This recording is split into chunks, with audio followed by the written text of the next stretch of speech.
le dijo a su hija que no tenía nada de dinero ese día, y ella le dejó una nota que le rompió el corazón. El padre no podía parar de llorar mientras contaba los billetes que su hija le había dejado sobre la mesa, en que juntos cada noche se sentaban a realizar las tareas escolares de la pequeña.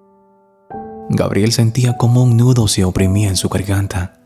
Daba gracias al cielo por haber sido bendecido con una niña tan noble, y al mismo tiempo maldecía su suerte por no poderle dar todo lo que ella merecía. A tal punto que Flor, su hija, le hubiera dejado aquellos papeles creyendo que así sería ella la que pudiera ayudarlo. Lo que estaba a punto de pasar, jamás lo imaginarás. Pedro era un hombre de ciudad al que la vida nunca trató de la mejor manera, pero quien siempre supo enfrentar todos los problemas con una sonrisa y una buena actitud. De pequeño, Pedro hizo trabajo en donde quiera que tuvo la oportunidad para colaborar con su madre con los gastos de la casa. Fue lustrabotas, ayudante en carpintería y vendedor de periódicos. Jamás sintió vergüenza de lo que hacía ni se dejó intimidar por las burlas de los niños de su edad, pues era consciente que todo lo que hacía era honrado y no hacía mal a nadie. Tampoco nunca se quejó con su madre de las condiciones en las que le había tocado nacer, sino que usaba su pobreza como un incentivo para trabajar cada día más fuerte y superarse. Pedro debió salir a muy temprana edad del colegio, pues el tiempo no le alcanzaba para estudiar y trabajar al mismo tiempo.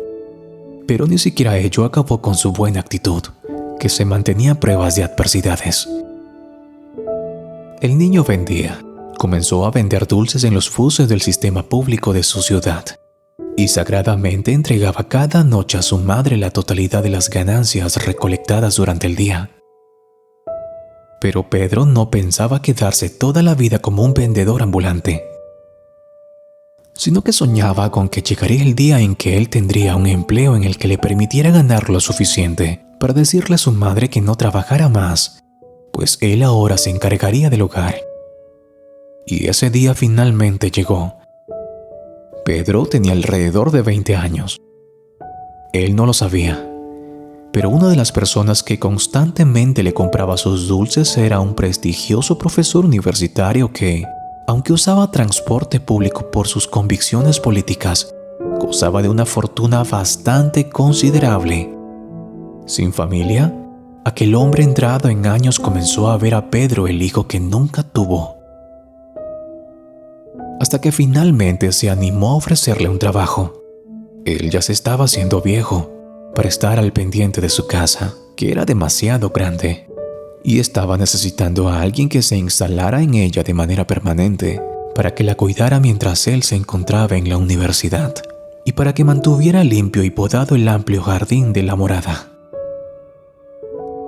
A cambio de ello, aquel señor no solo ofrecía a Pedro el doble de lo que ganaba en sus ventas de dulces, sino que incluso le daba la oportunidad de que su madre también se instalara con ellos en la vivienda. La casa era grande y las habitaciones abundaban. Pedro no dudó en aceptar, y aunque su madre inicialmente se mostró desconfiada de semejante propuesta de un desconocido, terminó por aceptar también y juntos se instalaron en la casa del profesor. Desde entonces, la mujer dejó de trabajar tal y como su hijo soñaba, mientras él se encargaba de los oficios que había asumido en aquella morada. Fueron esos los años más jóvenes de la vida de Pedro, que no habría de olvidarlos nunca. Cuando el joven se acercaba a los 30 años, el profesor enfermó súbitamente de gravedad. Pedro fue la persona que estuvo allí a su lado, ocupándose de llevarlo al doctor y de suministrarle las medicinas que necesitaba. Aunque lo hacía como un gesto de gratitud, sin pensar en compensación alguna, para el profesor aquel gesto se convirtió en la última prueba que necesitaba para terminar de decidirse por algo que venía pensando desde hacía tiempo. Su muerte estaba cerca, y antes de que llegara le dejaría todos sus bienes a Pedro. Pedro intentó negarse por todos los medios, No quería que el profesor malinterpretara su buen comportamiento y sentía que no merecía tanto. Sus metas siempre habían sido sencillas y no necesitaba de mucho para vivir. Pero el anciano insistió y llamó a su abogado personal para que hiciera efectivo el traslado de propiedades. Y lo hizo justo a tiempo, pues apenas 13 días después de firmados los papeles, el profesor amaneció muerto en su cama tras un sueño del que jamás despertó. Pedro, caracterizado por su nobleza, no pensó ni por un instante en la manera en que disfrutaría la fortuna que ahora le pertenecía, sino que se afectó profundamente por la muerte de quien era para él como un padre. Los meses pasaron y Pedro, conforme fue superando el dolor por su pérdida, fue haciéndose a la idea de que era el dueño de la fortuna con la que nunca había ni soñado. Ese hecho, sin embargo, no cegó su entendimiento, y él siguió viviendo con la misma modestia de siempre. Pero su vida y la de su madre estaba a punto de dar un terrible giro inesperado. Cumplido un año exacto de aquella muerte, se presentó en la casa un hombre vestido de gala. Se trataba del abogado de un pariente lejano del profesor, que reclamaba la propiedad sobre todos los bienes, para lo cual ya había iniciado una demanda contra Pedro y su madre, que estaban citados a juicio para 7 días más tarde. Durante el juicio, el abogado de oficio que el Estado asignó a Pedro le explicó que la ley estaba de su lado, pues él y su mamá no habían ocupado los bienes del difunto, sino que los habían heredado mediante una donación oficial que el susodicho les hizo en vida. La actitud de Pedro, sin embargo, dejó sorprendido a todos. Él no estaba dispuesto a ser tratado como un ladrón que se había aprovechado de la buena voluntad y la confianza que en vida brindó el profesor. Y la mejor manera de demostrarlo era desprenderse de toda la fortuna heredada, aunque legalmente fuera de él. Pues al fin y al cabo él nunca la anheló y siempre había sabido vivir modestamente. Los ruegos de su madre por hacerlo recapacitar y los consejos del abogado resultaron inútiles. La decisión ya estaba tomada y Pedro salió del juicio sin propiedades, apenas por un cheque a modo de jubilación que consideró justo exigir por sus años de trabajo y el plazo de 30 días para desocupar la casa en que vivía. El destino muchas veces es cruel y la madre de Pedro, que tanto se había pegado a la casa, no tuvo que ver cómo la abandonaban, pues antes de cumplir el plazo para irse de la propiedad, sufrió un infarto fulminante. Pedro, sintiéndose culpable por aquella muerte y hasta arrepintiéndose de la decisión tomada, decidió invertir el dinero de la jubilación en el entierro de su madre, quedando más solo y desamparado que nunca. Afortunadamente, cuanto más triste y desesperado se encontraba, un nuevo ángel guardián se apareció en la vida de Pedro. Se trataba de uno de los vecinos del profesor. Aquel señor se había enterado de todo lo que le había ocurrido a Pedro y, aunque no contaba con el mismo dinero que el profesor, ofreció a Pedro ser el jardinero de él y de todos los demás vecinos del sector. Ganaría por ello menos de lo que estaba acostumbrado, pero lo suficiente para vivir dignamente. Pedro aceptó y, tras recuperarse del dolor sufrido, decidió que debía rehacerse también en la parte emocional, por lo que se dio la oportunidad de conocer nuevas personas, hasta que finalmente dio con Verónica, una hermosa joven venida de provincia de la que se enamoró y con la que al cabo de 3 años de relación terminó casándose. Pero aquel hombre parecía destinado a no ser feliz, y la vida le depararía una nueva tragedia. Tras un año de matrimonio, Verónica quedó embarazada. Durante 9 meses la mujer mantuvo una salud envidiable, con prácticamente ninguna queja o dolor fuera de lo normal.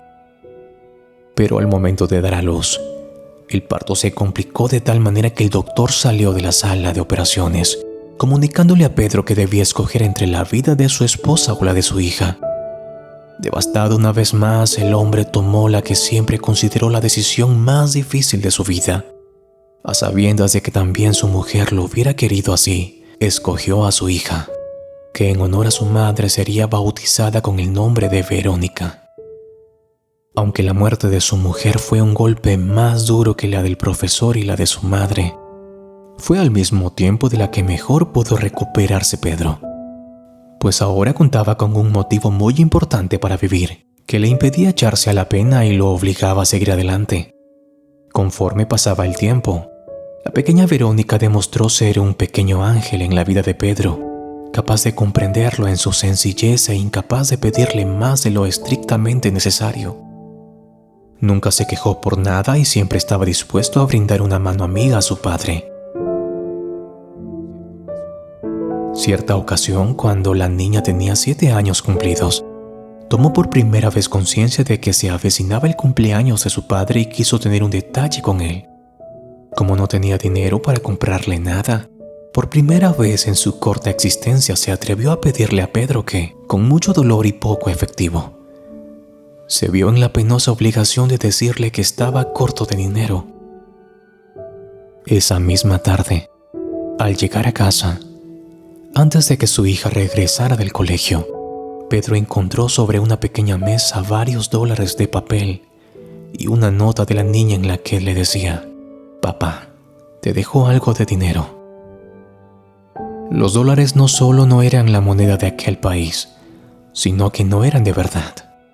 Habían sido impresos por la pequeña en la impresora de la casa y recortados con la tijera. Verónica, triste porque su padre no tenía dinero, quiso ayudarlo y había buscado en internet cuál era la moneda más cara, creyendo en su inocencia infantil que bastaba para imprimir los billetes en su propia casa. Pedro no podía dejar de llorar de la fortuna de tener a aquella pequeña por hija, al tiempo que de la impotencia no podía poderle dar todo lo que ella merecía. Aquel lamento, sin embargo, no duraría mucho tiempo, pues la vida por fin le sonreiría a aquel hombre para siempre. Pedro recibió una notificación del Estado en la que se le comunicaba que el supuesto pariente que había ocupado los bienes del profesor era un impostor que acababa de ser capturado, por lo que inmediatamente se activaba el protocolo legal para que la casa y cuentas bancarias volvieran a pasar a la propiedad de Pedro. El trámite fue demorado y dispendioso, pero tras 3 años, el hombre retornó a la casa de la que nunca debió salir y pudo ofrecerle por fin a Verónica la vida digna que ella merecía.